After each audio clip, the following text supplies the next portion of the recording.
Cilat do të jenë propozimet kryesore të ASH-s për modelin e ri zgjedhor? Që prej vitesh ne në mënyrë të paluhatshme kemi propozuar modelin me 8 njësi zgjedhore. Ky model jeni të bindur se siguron përfaqësim më të mirë të votës shqiptare? Përveç që siguron përfaqësim më të mirë të votës shqiptare, ka edhe përparësi të tjera.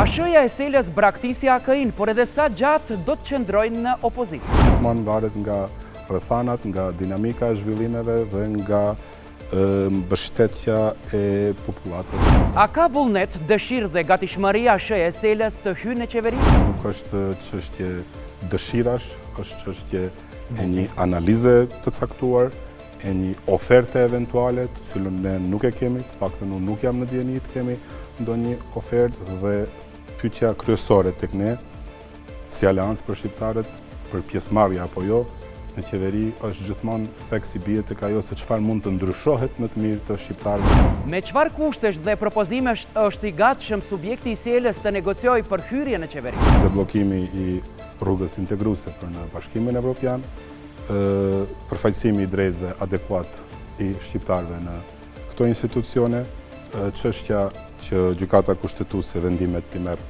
me badenterë në të ardhmen, si dhe çështje të tjera. Çfarë pritet të ndodhë në kongresin e kësaj partie në pranverë? Pritet një stabilitet i Aleancës për shqiptarët, pas tronditjeve të njëpasnjshme dhe të shumta që i ka pësuar në 2-3 vitet e fundit. Përgjigjet më të hollësishme sonte në 1+1 i jep nën kryetari i ASH-s Zjadin Selës, Remzi Mehmeti. Na ndiqni në TVM2 dhe TVM2 Sat.